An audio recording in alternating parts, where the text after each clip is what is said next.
everybody, it's Rev Dave back for another rant and rave. Longtime followers of this channel know that I like to rant and rave about really dumb stuff like movies and TV shows and video games and my extremely annoying but somehow really competent secretary, Jan.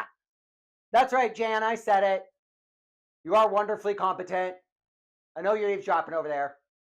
Hey, while you're eavesdropping, log on to my stock trading app, and NVIDIA dropped this morning. Buy me $500 before it goes back up. What was that? Jared's here? Oh, tell him to stick around. I need to talk to him about something later. So, anyway, today I'm not going to rant about those types of things. Instead, I'm going to make a little bit of an educational video about venture capitalism, the truth lying underneath the American, nay, the world economy. Now, I know that you know that venture capitalism is capitalism, but guess what? You're wrong. It is not. It is something entirely different from capitalism. So, as we get going today, let's talk briefly about capitalism, good old-fashioned old-school capitalism. We'll talk a little bit about that, and then I'll call Jared in here, and we'll show you what venture capitalism looks like and how it's different. And then we'll discuss the strengths and the weaknesses of the venture capitalist model. And there are strengths, there are weaknesses too. And then I'll let you get back to your day. I don't know if this is a rant or a rave or both or something informational, but stay tuned, and you might find out something. What I like to call good old-fashioned capitalism, Adam Smith economics, is built on this beautiful idea that the members of any given society should work with both intelligence and diligence. They should work harder and smarter to provide a good or a service that benefits themselves and the rest of society. Take, for example, two older women who go to our church named the Bettys, because they're both named Betty. Betty 1 has 5 apple trees in her backyard, and she works both intelligently, she knows a lot about apples and apple trees, and diligently. She works really, really hard throughout the summer and the fall to cultivate the apples, and she has a harvest at the end of that summer into the fall. Betty 2, on the other hand, loves vegetables, and she cultivates vegetable plants all through the summer and fall, working with an equal amount of intelligence and diligence. But both Bettys have a problem. Betty 1 has so many apples, she cannot afford to eat them all before they go bad, especially after her husband passed away. Betty 2 grows so many tomatoes everywhere, she can't hope to eat them all, and her family is sick of her giving those tomatoes to her. So, therein comes the next big idea of good old-fashioned capitalism. Every Sunday in the fall, especially beginning in mid-September, Betty 1 brings a bag of apples, Betty 2 brings a bag of tomatoes, and they trade. This is called free trade. This idea that we should be free to trade the excess of our labors to somebody who has cultivated a different good or service. And the beautiful part about this is that if I spend an afternoon at Betty 1's house and then another afternoon at Betty 2's house picking apples and then tomatoes respectively, then I have traded my labor, intelligent and diligent labor, for the fruits of their labor. And everybody wins. This is a beautiful system, but it does have its flaws and its weaknesses. That's another video for another time. But this is not the system running the world economy right now. The system running the world economy is quite a bit different. And to explain what that system is, you'll have to rejoin me back in my office where I try to execute my own type of trade with Jan's son-in-law, Jared. Hey, Jan, is Jared still here? Okay, send him in. I have a business proposition for him. Hi, Dave. Say hi to the camera. Hi. Okay, so I'm having a little bit of a liquidity crisis, if you know what I mean. I need some cash any faster. The Mrs. Rev Dave's going to leave me. That ain't no win for no one. And so I need to raise some money. And so this is my, as you know, my favorite video game, Legend of Zelda Breath of the Wild. It's original, 10 years old, first edition. And I was looking online, and I could, if I wanted to, sell it for $100, but I thought I'd give you first dibs because I know how much you like this game. That's your favorite game. Are you that desperate for cash? No, well, I don't need like $100 right now. I really only need 40 so I can buy my wife a nice Mother's Day present. And so I'll tell you what, I will sell you 40% of this game for $40. Oh, so I'll get to play it 40% of the time. No. Will I get to keep it at my house 40% of the time? No. Well, then goodbye, Dave. No. Come back. No. Hear me out. There's more to this. There's more.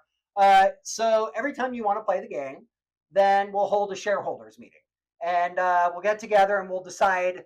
We'll vote on who gets to play the game. But I mean, obviously, I own 60%, so I get 60 votes, and you'll get 40 votes. Goodbye, Dave. No, no, no, no, no, no, no, no, no, no, no, no. Stop, stop. Get back, get back. There's more. There's more. Okay. There's another reason why you might want to do this. In a year, this game might be worth 120 bucks because physical media is going away. Everything's digital now. And if it's 120 bucks and I decide to sell it, then you'll make 48 and you'll make a nice $8 profit. If it gets to 120, will you sell it? No, I'm never gonna. This is my favorite game. I would never sell this game. Goodbye, Dave. No, no, stop. Okay, get back. Yeah, okay. So, okay, just because I don't sell my 60% doesn't mean you can't sell your 40%. So you could find somebody else, sell your 40%, and still make your $8 profit. You think there's another sucker out there that's going to pay $48 for a game they don't get to play? Yeah, there's one born every single minute. Look at Jan's husband. Like, come on. So yeah, I mean, like if you want to, even you could find four, and you could divide this up into four pieces, and you could sell a quarter next year for $12, make a couple of your bucks back, and then the next year you can sell another portion for 14, make a little bit of your, make a little bit more back. Maybe in 2 or 3 years you can sell another quarter for 20 bucks, and then you will have made more than $8 off of your shares. Or there's actually another level you can do. You can divide your 40% up into 40 different shares, sell them for $1.50 each, because 50 cents isn't that much more money, and then you will have made about 20 bucks. So you think there's 40 people out there that will pay $1.50 for a tiny portion of a copy of a game that they will never play? I do, yes. Goodbye, Dave. No, no, no, come back. No, no, no, come back, come back, come back. But here's why I think they do. Here's why. Is because they can do the same. If they buy a tiny little share of this game for $1.50, they can actually divide it into 150 shares and sell those for 2 pennies each, and they will have doubled their profits. And then those people can further divide up their shares and sell it for even more and make even more money.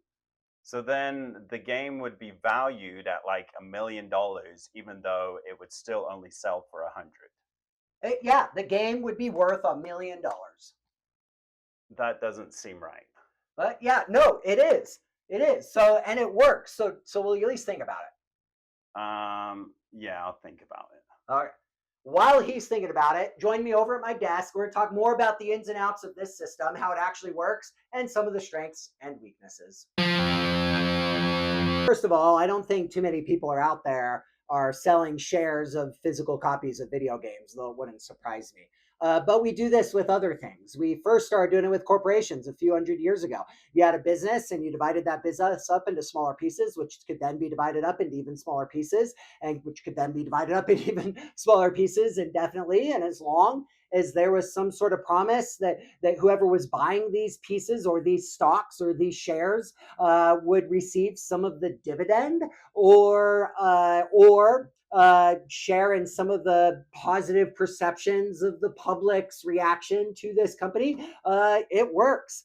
We do it with cryptocurrency now, which is kind of weird because cryptocurrency is a bit of code. You're buying and selling bits of code. But as long as there's a perceived public benefit to that, then those bits of code can make you some money.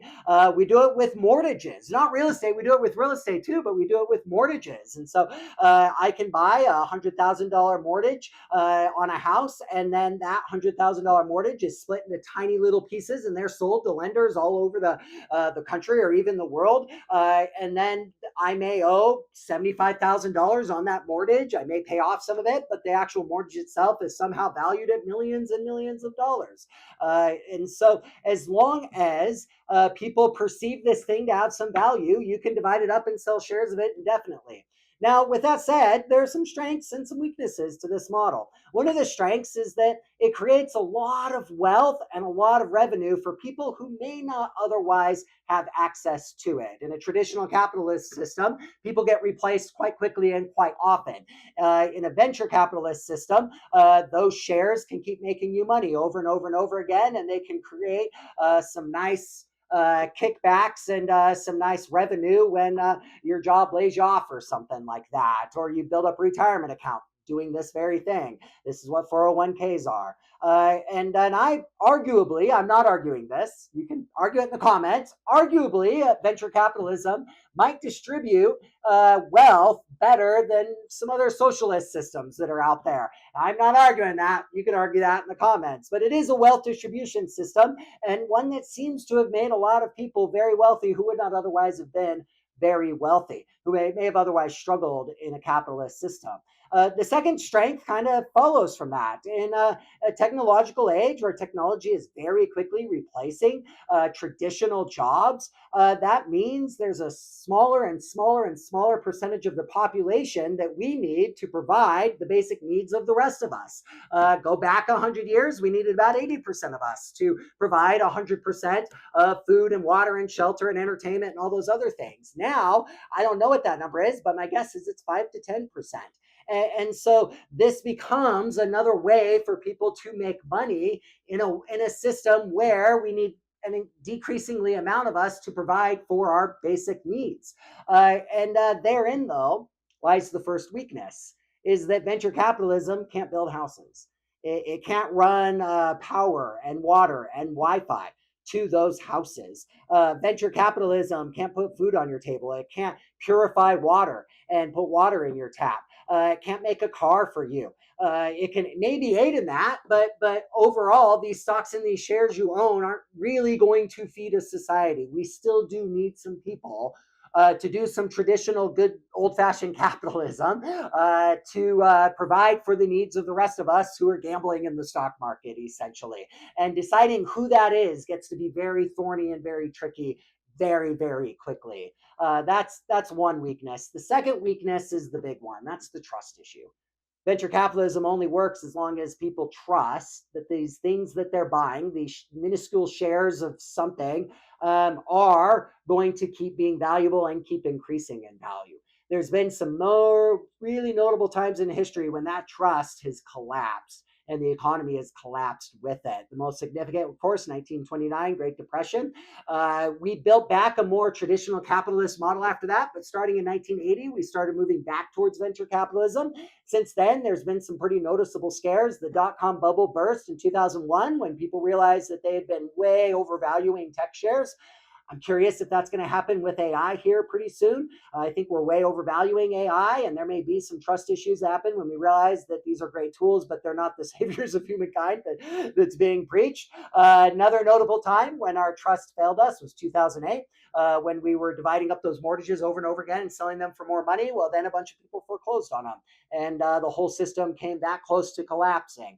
Another notable was the COVID pandemic, when it wasn't really a trust issue in like governments or corporations, but there was just kind of fear. There's just widespread fear. And so the stock market really plummeted and almost came close to crashing itself. It is worth noting that every single time I just mentioned, the government stepped in and put it all back together. And I think that means venture capitalism is here to stay. But I'm not coming out on any side of it. I'm just letting you know what it is and some of the strengths and the weaknesses. So, like it or not, and I'm not saying I do like it, I'm not saying I don't like it, but this is the economic system that's running the world right now. And I think for the time being, it's here to stay. So, Jared, you gonna give me my $40 now? Goodbye, Dave.